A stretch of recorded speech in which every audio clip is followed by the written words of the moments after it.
So let's just start the episode here, Amber.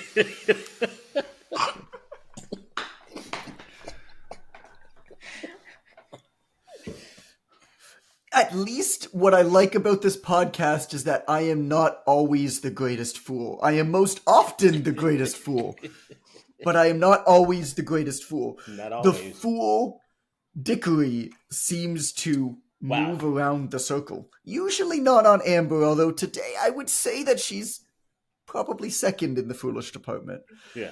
And I'm the third fool, which still means I'm a fool, but less of a fool than Amber. Welcome back to the Obvious Choice podcast. Today we're talking about how life is too short and how it's frustrating because the moment that I focus on one thing, I get this unshakable guilt for not doing something else. Wen said something when we were talking about this topic last time, and this is going to be a better formulated version of it, is that for him, the problem is not in the gaining, it's in the perception of the loss in other areas. Now, Wen, as per design of this podcast, yes, that line is in the book. No, you don't get credit for it. Thank you. It's always good to know. I'm not shocked when I open it up. It would be funny whenever you read through like the Obvious Choice and then Too Early for Coffee or whatever comes next. You just go through the book and you just like circle every line that you said. All right. I'm going to send you highlighted facsimiles of it, John, because I have a fax machine because I'm 78 years old, sipping TNT. And then I'm going to attach it to a picture of me pulling out my pants pockets to indicate that I've not been paid for anything that I've highlighted. So there's this story where the physicist Richard Feynman, he noticed this line of ants walking around the rim of his bathtub in his house in Pasadena.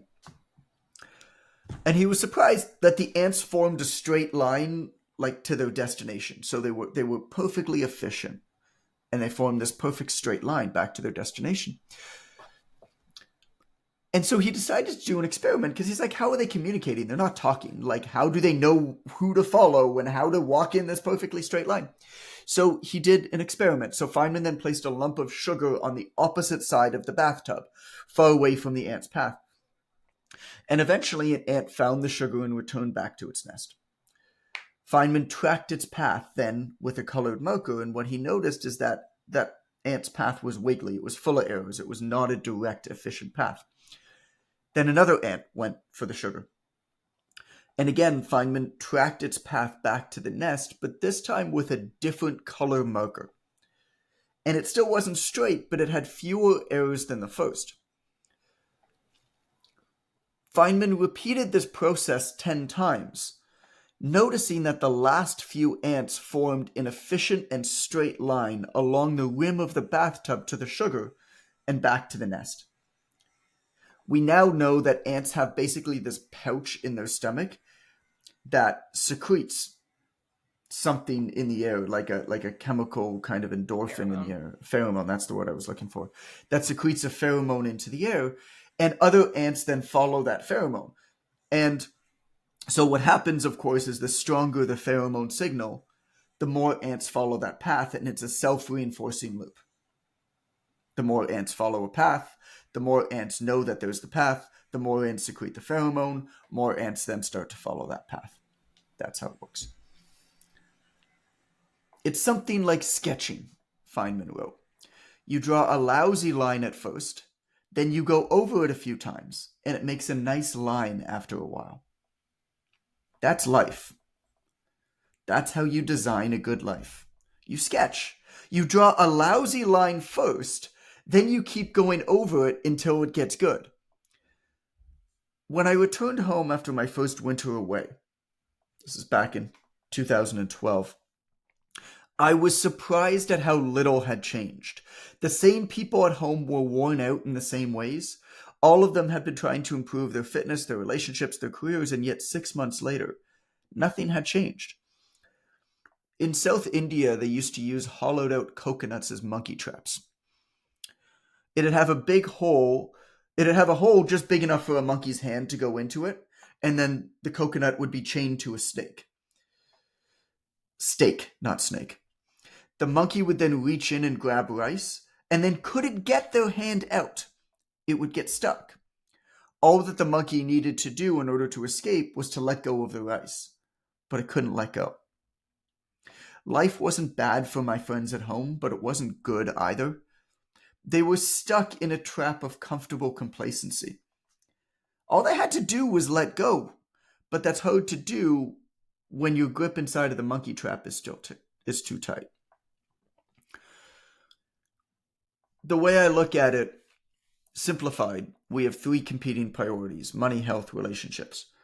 And so I consider each of these priorities an arm of the triangle. Together, the structure is strong. If you ignore one arm, the entire thing collapses. Each time we sketch, we thicken the line. The thicker the structure, the stronger the triangle, and I think the better the life.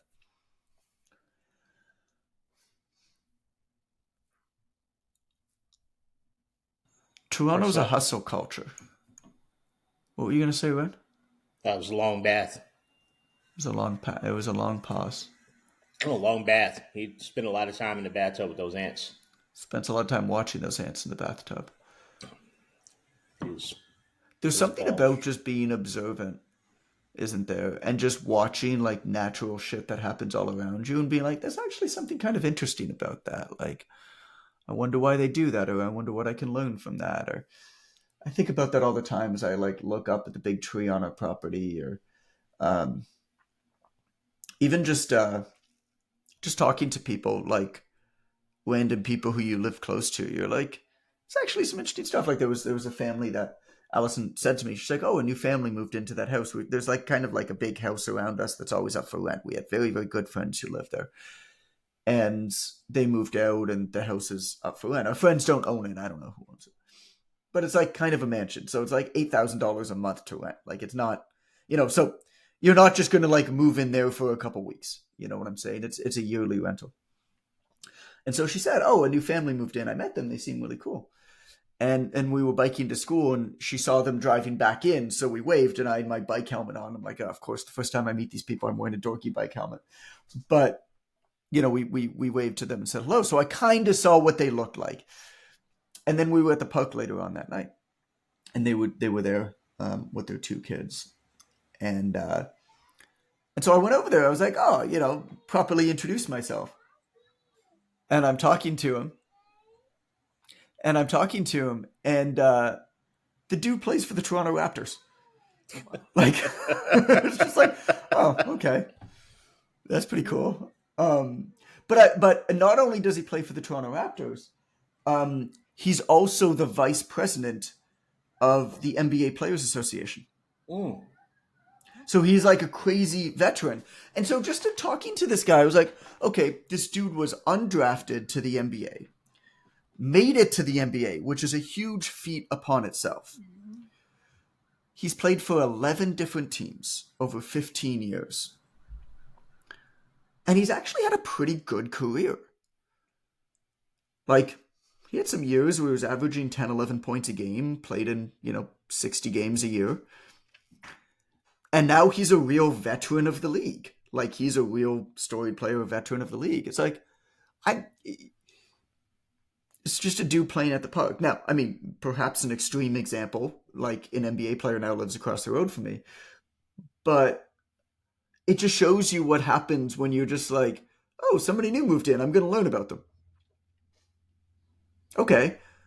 Now he started talking to me about like the inner mechanics of the league and how it works and what happens when an American moves to Canada, what they do for healthcare as an athlete. Like, I don't know. I find these things interesting. Yeah, anyway. Enter and a bathtub.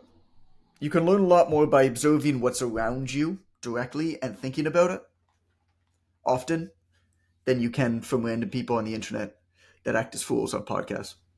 That sounds more like letting your intrusive thoughts win. Because that's what would happen. Like, I wonder what would happen if. That's most of science, is letting your intrusive thoughts win and just see what happens.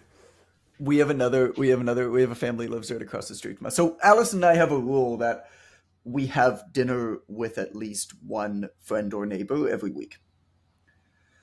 And so often we invite people over to our place. Sometimes we're invited over to their place, of course. It always starts with us, but sometimes we're invited over to their place.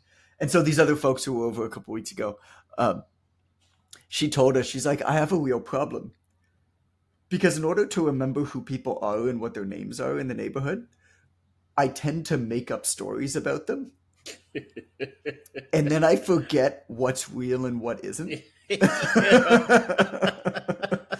And I have no idea, like, what anybody does for a living or not. She's like, I know what I want them to do for a living, but I don't know what they actually do for a living. I love that. It's such a fun game. That's so perfect. Yeah, she's funny. But that's so common, though. Like, she may have been the one person to admit it, but that's my favorite thing about life, maybe, is just writing an entire backstory for somebody that I don't really know, and then wondering which thing then it fades, the lines get blurred. Even her, like, you know what she does for a living? She's an architect, and the company that she works for only designs car dealerships. Fascinating. Wow. So, like, talk about niche, right? But now I know all about, like, talk about how to design sales. Yeah.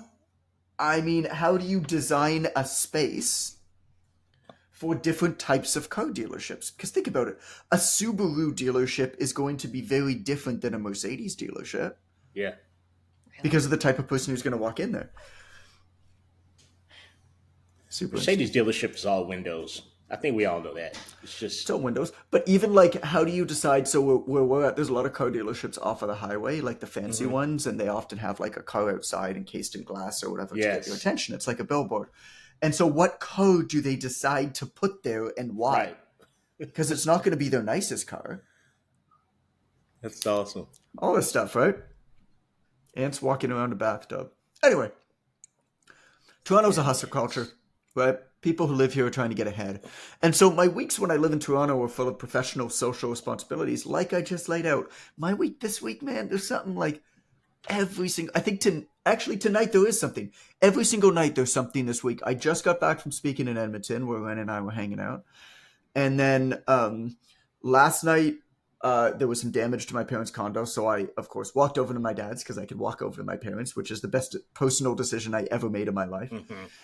Helped move a ton of furniture because they're getting work done. Tonight, my kid's going to Code Ninja. Tomorrow night, Allison and I have tickets to a show, and we have another rule where our rule is buy 2 extra tickets. So whenever we go to a show, whenever we're buying 2 tickets to it, we buy 4 and find 2 other people to invite with. So we have kind of like a double date on Thursday night. It's like every single night this week, there's something. And which is great. I love it. I really, really do, until I don't. And then I need to get the heck out. And I'll be honest with you, man, it's like the end of September now as I'm recording this. And I'm starting to feel like I got to get the heck out and get to Mexico and not have any social responsibilities anymore. Ask Amber how good of a job I'm doing responding to messages and keeping up with conversations for our company. Amber, how good of a job am I doing at the moment? You're doing the best you can with the spoons you have. Yeah, I love you. Thank you. Fail. That's a soft fail if I've ever heard one. Amber has that red in her face, like I want to give him shit and tell him what I really think, but I don't actually want to give him shit and tell him what I really think. Right. Very kind, Amber. You're a nice lady. I like my job. Amber's like, "Oh, are you still here? We thought you left the company 6 months ago." Amber's just kind of gotten to the point now where I feel like you finally gotten to the stage of the business where you know that you don't need to ask me like permission or approval or anything. You're just like, I'm just going to do these, and if he doesn't like it, he can fix it, but I'm just going to go ahead and do it. You're not going to fix it. You'll tell me to fix it, but you'll let me know. That's all I Yeah, but I don't know. There's not much that needs to be fixed. Yeah. Anyway, I mean, like I was saying, so in the 4 months when my family lives abroad, like we chill, right? We straight up chill. There's no professional, there's no social responsibilities. My calendar's mostly empty when we live abroad in Mexico. And so it's a much slower pace. I read a lot. I work out a lot. I walk on the beach a lot. And like, I actually listen to music, not as background sound. I sit and I listen to music. Mm-hmm. Which I love, until I don't. You know what I'm saying? Then I crave this more fervent energy, and we get the heck out of Mexico and come back to Toronto. What this back and forth that I've been doing for the last 12 years has taught me is that we can have it all, we just can't have it all at once. And so at any given time, we have to be selective of which priority I think we want to focus on, pursue it aggressively, and be okay with just being okay at everything else for the time being. There isn't one best thing, one best way to live, one best way to do anything. Instead, I think that there's many ways that counterintuitively, if all we do is just one, leads to burnout. What I discovered over these 12 years of what I call my 8-4 seasonal way of living, basically like 8 months doing one thing, 4 months doing the other thing, was that I wasn't seeking an escape. I wasn't seeking year-round sun. What I was seeking was contrast. In retrospect, it's obvious, right? We need contrast. But in retrospect, it's always obvious. It's never obvious in the moment. There's this guy, James Danoff-Berg. I'm sure I'm pronouncing that wrong. He's an entomologist. And he was asked about Feynman's ant sketching theory. What he said was, all things optimize in nature to some degree. And then he said later, when asked if there was a book to read to learn more about this process, he said, yeah, there is. The Origin of Species by Charles Darwin. As it turns out, this process of sketching our lives by stopping and starting isn't anything new. It's actually built into our physiology. So the best sunset that I ever saw was on the island of Koh Phangan in Thailand. I lived there in 2013 as a poor nomad. Some money, not much money. You know, it was like seafood fried rice. To be honest, actually, even when I had money when I lived in Thailand, it was still seafood fried rice because I don't really like Thai food that much. The skinniest I've ever been was, I know, it's weird. It's weird. Allison loves it. Most people love it. And like even there in Thailand, cooked by like these old Thai grandmothers, like been cooking it. I just didn't like the flavors of it. And so the skinniest that I've ever been 2 times were both in Thailand because I didn't like the food at all. I was like 130 pounds, man. I'm like 155 now, 160, right? So I was eating a lot of seafood fried rice when I was there. But after, so 2013. And then in 2016, we went back. Oh, train's coming by one. In 2016, we went back after, like, I was making pretty good money at that point, and we balled out. We had a butler. Our home pointed at the setting sun overlooking the Gulf of Thailand. Every night, Allison and I would sit on Thai cushions and stare, our sense of self diminished by the wonder of this spectacle in front of us. But then we just stopped noticing the sunset. Like, it was there, I knew it was there, and I'm not sure how long it took for me to stop appreciating it, but it was pretty quick. It was a week or two. After that, the best sunset that I've ever seen became yet another thing that just kind of existed in my world. Dishwashing machines, central heating, fresh orange juice, the platypus. The platypus. Platypus rocks. Imagine if you were from another planet with none of those things. Imagine how full of wonder they would all seem. How unjaded you would be by everything amazing in front of you. Anhedonia is the inability to feel pleasure. It's an unfeeling. That's not just $100 word, and that's $1,000 word. Yeah, that's amazing. I'm sure I'm not pronouncing that right. Absolutely. Anhedonia. Not. It comes on passively through hedonic adaptation. Do you know that term? Hedonic adaptation. No matter how good or how bad something is, constant exposure to it for even a short period of time causes this numbing. It's a return to a relatively stable baseline level of happiness. Like any evolved system, though, that works for us in one way, hedonic adaptation works against us in others. It's up to us, therefore, to optimize our lives to work within the constraints of our built-in physiology.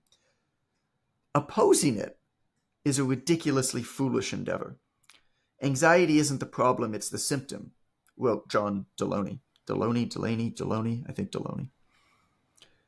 It's the alarm system letting people know that things are off the rails, he said. If your house is on fire and the alarm is going off, it's not the alarm that's the problem. It's the house. Before I left in 2012, I'd created a world that my brain couldn't exist within. Sure, on the outside I was successful, but on the inside I was pretty miserable. And so over the next 12 years, whenever I'd leave Toronto, I packed my backpack and cleared my calendar and set off, and once it was time to return home, I went through the same process. This duality gave me an opportunity to do a reset, a spring cleaning of sorts with my calendar and commitment. Every time that I left one place, I found myself excited for the next. And if I'd felt burned out in Toronto before I left, I was excited to return. Not just excited to sleep in my bed again, but excited to reset my schedule and start over. This journey led me to start designing my life around this 8-4 cadence. 8 months doing one thing, 4 months doing another. Now, the timing can vary. 8-4 isn't about travel. It's about seasons, which is about contrast. It's about being excited for the phase you're in, knowing that it's not always the phase that you will be in. Living a seasonal life is nothing new. Our hunter-gatherers worked hard in the spring, summer, and fall to collect food, and in the winter subsisted mostly off of their stores. They rested, and I imagine they spent more time with their family and their community. I'm not saying it was easy. I'm not saying they wanted it to be that way, but that's the way that it was. Before Edison invented the light bulb, making it possible to stay up past sunset, the average person slept 10 hours a night. Now, it varied throughout the year as the seasons changed and the days got longer or shorter. But nowadays, you know how long the average person sleeps? 5 hours. A little bit better than that. 6 to 7 hours of sleep year-round. Not my clients. 6 to 7 hours of sleep year-round. I don't think I get 6 to 7 hours of sleep year-round. I think I probably get 5 or 6 when I'm in Toronto. Mm-hmm. And I think I probably get 9 or 10 when I'm in Mexico. Mm. The invention of the light bulb combined with the clock caused natural time to take a backseat to artificial time. Every day became the same. 9 to 5, clock in, clock out, year-round, ignoring the seasonal rhythms of our bodies, numbing and scrolling to the point where we feel like a zombie instead of replenishing ourselves in healthy ways. In a search for efficiency, we become more machine, less human. It's mechanistic. It's unnatural. And so it's no surprise that we burn out. Gautier once said that man may turn which way he please and undertake anything whatsoever. He will always return to the path which nature has prescribed for him. We are wired for the world we evolved in, how the world was, not how the world is.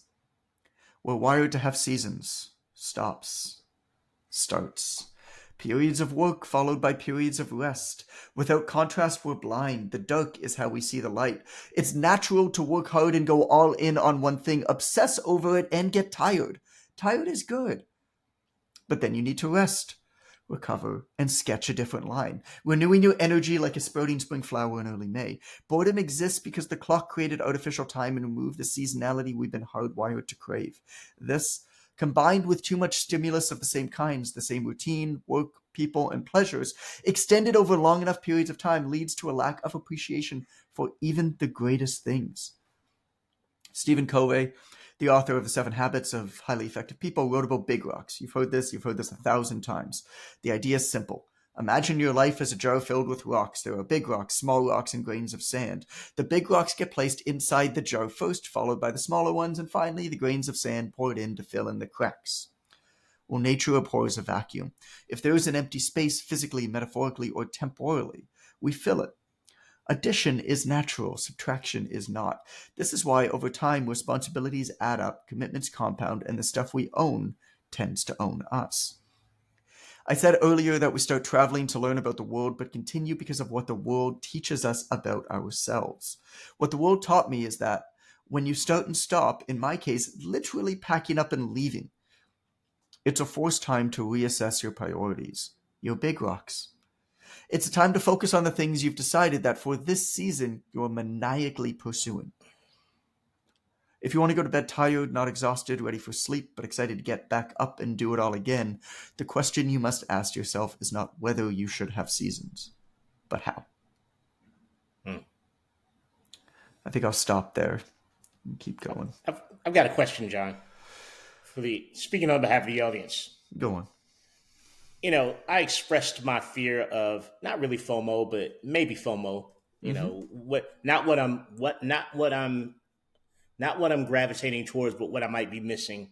The Okay. first times that you did your 8-4 routine, because you're a person, you do things. You're a person who does things. You've got things to do sometimes. Did you feel initially like I could be doing things? I know it was just you and Allison at that point, and early on, just you in Hawaii playing the ukulele on the beach like a lame. But did that first time, did you feel like I could be doing things, and then you settled into the fact that this is okay, or do you feel like initially you felt comfortable on that 4 month hiatus of sorts? Like, what was that experience like for you? Did you First of all, fight it at first? to any woman listening to this podcast, if you saw a guy walking down the beach with a ukulele strumming it with his shirt off, or the same guy with a brass instrument, call it a trombone, walking down that same beach, playing the trombone.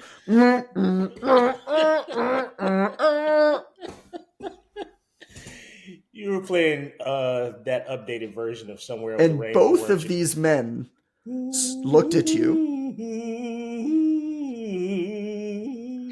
Sure, fine.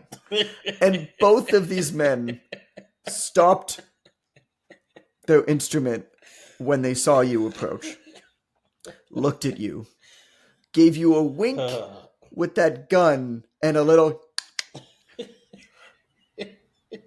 Which one of the two would you stop and say hello to? Probably neither if there's the wink in the gun. But if you had to choose,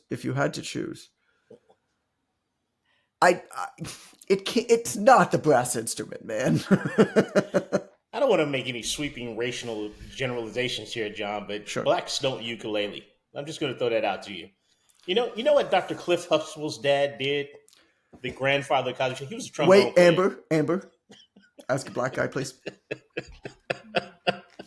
Whenever Ren says a name like Dr. Cliff Huxtable. Another exciting segment of Ask a Black Guy. Ren, I have a question. Sure, John. What did Dr. Cliff Huxtable say? Well, Dr. Cliff Huxtable's father was a fine trombone player. He was a jazz musician. And that led to the episode where Cliff got to meet his longtime crush, Miss Lena Horne, legendary jazz vocalist from the 40s, 50s, and 60s, John. So blacks don't ukulele. And as a matter of fact, it made my skin itch a little bit when you mentioned the instrument twice. I got an itch on my backside and my butthole puckered, and I didn't like it. But back to the question, John, because I don't want to lose the listener here. If there are any listeners here, when you first did your 8-4, I expressed in an earlier podcast my thoughts about missing things. Did you feel as if in this hiatus, I'm missing things and I need to learn to settle in to this time and be present here? Or was that pretty natural for you, the initial times that you gave yourself that 4 months of differentiation to reset and go back and want to participate in the hustle culture again?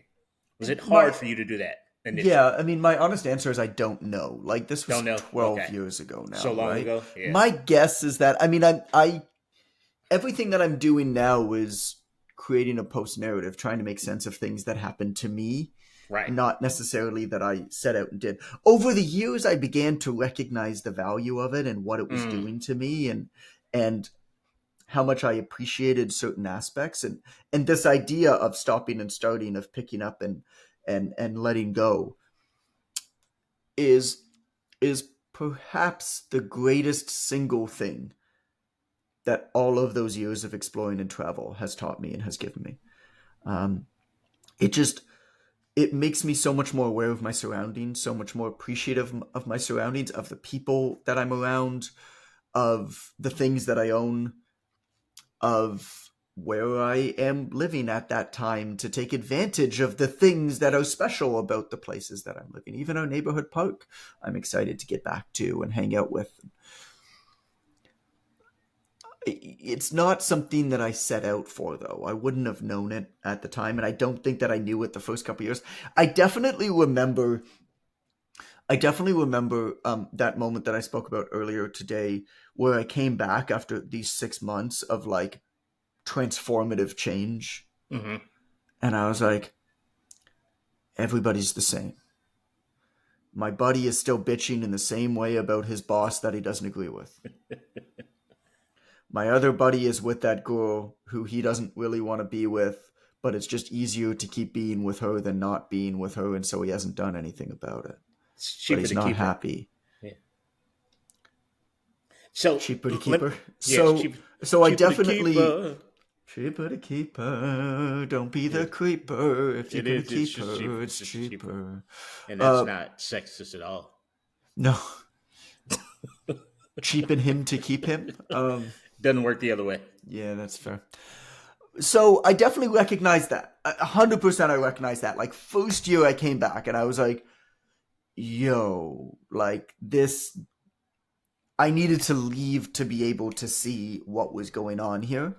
I don't think that I figured out that I wanted to live my life differently at that point. Like, that was a slow progression. It took really like 3 winters of going away for me to think, I could kind of do this every year. Mm-hmm. Like I never planned it to the point where when we went to Thailand that first time in 2013, that was the year that I chased after Allison. Mm-hmm. I had an apartment that I was renting at Yonge and Davisville in Toronto. It was a great apartment. And I had signed up for a month lease. And I was like 5 months into the lease. And I was working on a book. And I had all of my research in physical books for that book. Mm-hmm. And then I decided to run to Thailand to chase after Allison. Literally, because my mom gave me the best piece of advice anybody's ever given me, which is, if you love her, you better get your ass on a plane. Right. And so I still paid for an apartment in Toronto for the rest of that lease, and I wasn't there. I carried a checked bag, a checked like rolling suitcase Mm-hmm. full of books. That entire travel through Thailand, up and down Thailand, like not just in one place, Vietnam, Cambodia. I dragged this thing around with me. I did not plan to stay there. Like I did not plan to be there well in advance.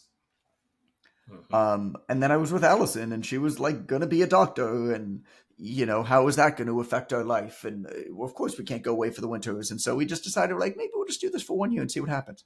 Mm-hmm. And then I think both of us realized just what it was doing to us. And now it's interesting because, yes, we're going away this winter. I don't know how many more winters will go away. Maybe forever, right? But we take it a year at a time. But what I will do every year is I will do the stopping and starting. Even if we don't go away, I will fundamentally change proactively, methodically, the season of life that I'm in. Mm-hmm. At least twice a year. Whether or not that corresponds with travel or not. So I don't know. It was not premeditated, to answer your question. Mm-hmm. I didn't know what I was doing. It's what the experience taught me.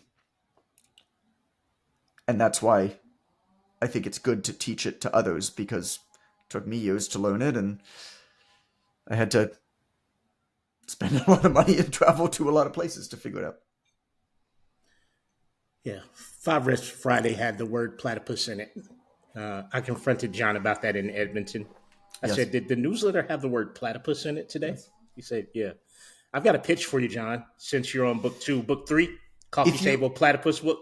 If you had a choice whether to use the word platypus or not use the word platypus, would you not use the word platypus? I'd never not use the word platypus. Coffee Table book, you write about the platypus, and I'll shoot the photos. If they're not extinct, the platypuses, are they platypuses? They're hard to find. Okay. Platypi? Is it platypi? Is that the plural? Platypussies? I I don't know. It I is don't know the word. platypuses. Okay, there you go. There you go. Amber thought I was joking again. You guys downplay my intellect so often on this show, and I'm No, please frankly, don't ever say that again. frankly, Never say Don't what? ever talk about it in the Platypus- Hey, 1 sec. Can you play the Ask the Black Guy music, please? Please, Amber.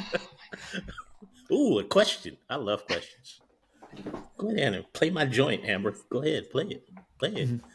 You gotta get Johnny on the. Another There we go. exciting segment of Ask a Black Guy. Ren, I have a question. Yes, John, I'm black. Go ahead. What's the plural for platypus? Platypuses. Well, thank you for listening to the Obvious Choice podcast. As always, it has been just a pleasure having you here.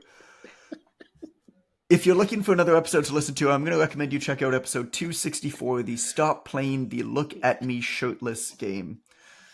Hope that you're good. Hope that you have a great day. Hope that you're not listening to this in the car with little children around. You take care of yourself. Earmuffs, little Johnny.